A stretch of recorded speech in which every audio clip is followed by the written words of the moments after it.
Hello, welcome to another Wednesday, and today we will be talking about taming your inner critic, which is really important in living a life that you love and you dream of, because when you don't tame your inner critic, you can sabotage yourself, and from that self-judgment and self-criticism you start losing your confidence and you don't show up in life with your full potential. So how do you tame your inner critic? What is the inner critic? Can we get rid of the inner critic? And what are some of the steps so that we can implement to tame it, overcome it? First, let's understand something that's really important. We all have an inner coach and an inner critic in ourselves. Everything in life comes positive and negative, good and bad, within us and around us. Once we understand that and we can neutralize everything, we can focus on what we want and expand that.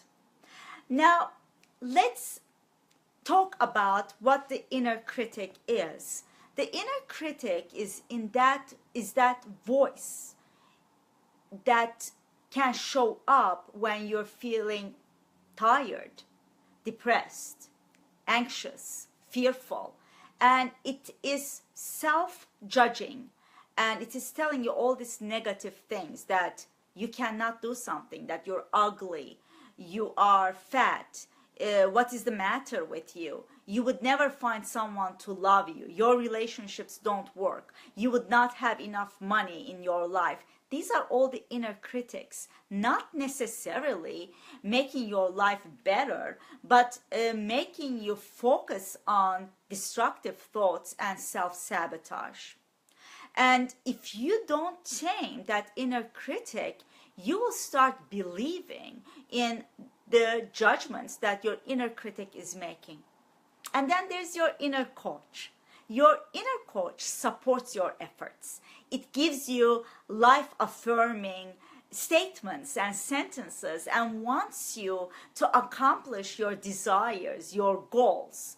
Now, when you can have your inner coach talk to your inner critic, then you will have a great balance to tame your inner critic. In living a fulfilled life, we want to cultivate self-compassion and imagine operating in your life, in your work, from a place where you feel kind and loving towards yourself. But your inner critic may not allow you to do that. So what is the first thing to do when the inner critic shows up?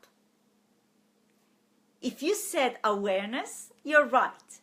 Awareness is the start of every change. Any change that we want to make in our life starts with awareness. I use my 3A formula in bringing any change in life or getting you unstuck. That's awareness, acceptance, and action. Once you're aware of something and you accept that, you may be taking actions to get where you want to go. So when the inner critic shows up, have an awareness.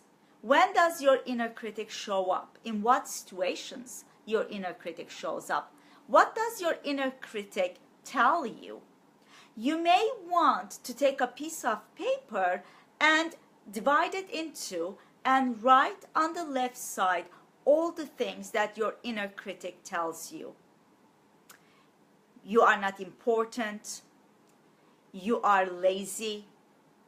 You will not amount to anything. You're not enough.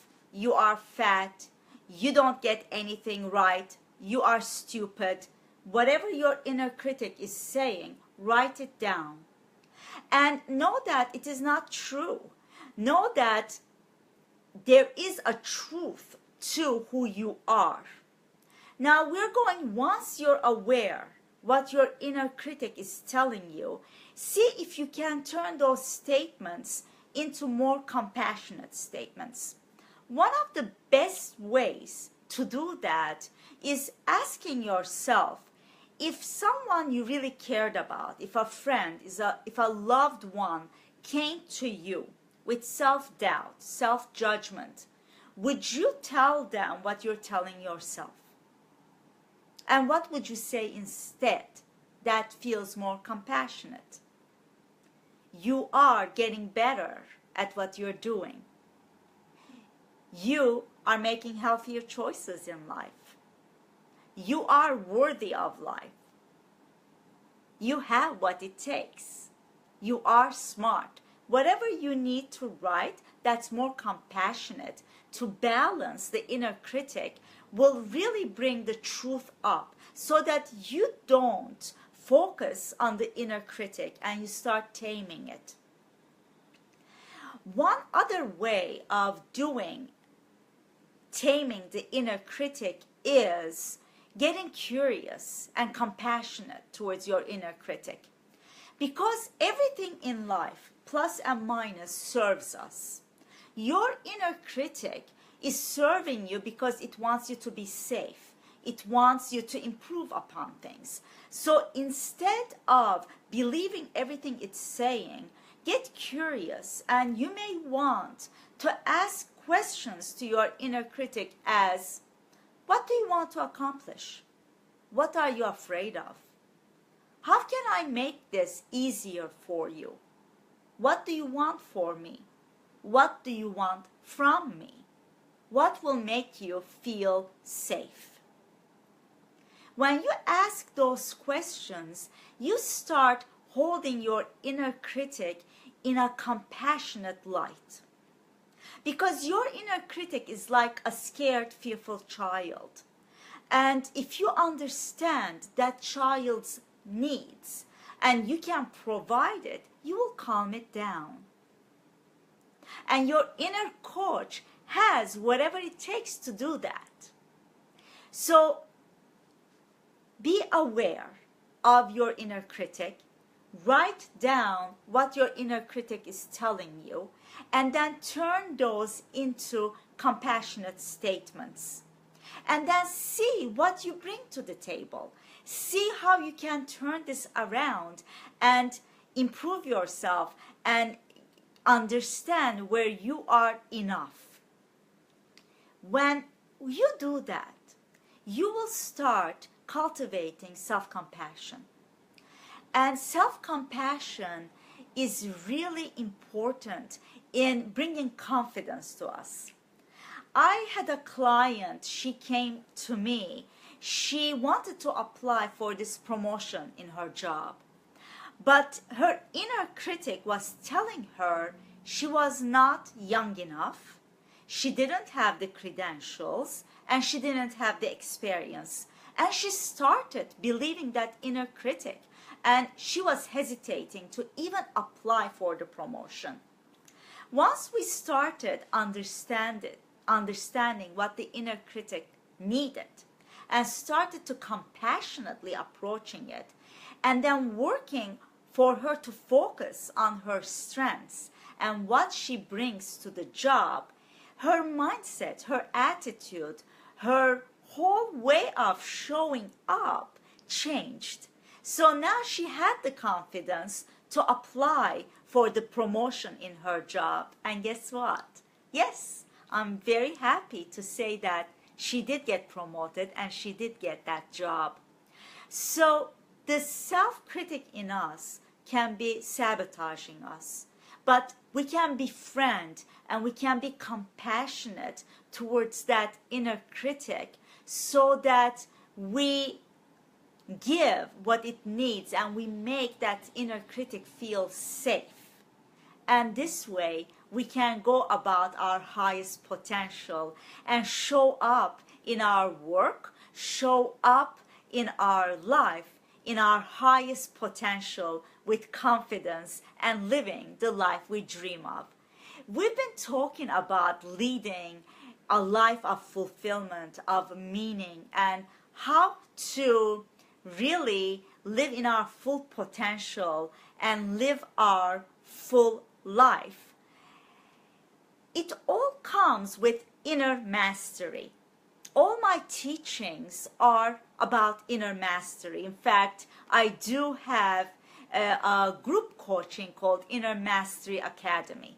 But what I want to invite you today is a Inner Mastery Adventure Retreat that me and my partner David are leading October 15th. This is going to be a 5-day retreat in the beautiful islands of the Azores, where it's a volcanic island right in the middle of Atlantic Ocean, luscious green and thermal waters and waterfalls. It's just like heaven on earth. If you come to the retreat with me, we will deepen all these talks and this awareness and have the inner mastery so that you can lead a life you dream of. And this is possible for you. And the reason I want to invite you to come to the retreat is any transformation that you want to bring to your life is a lot easier done when you leave your environment and go to an environment that supports you in all the changes that you want to bring. So you can visit innermasteryadventures.com and see all the modules and the itinerary and what awaits you. I can't wait to see you in the retreat with me and work on the inner critic. You deserve the life to live, the life you dream of. You matter. Thank you.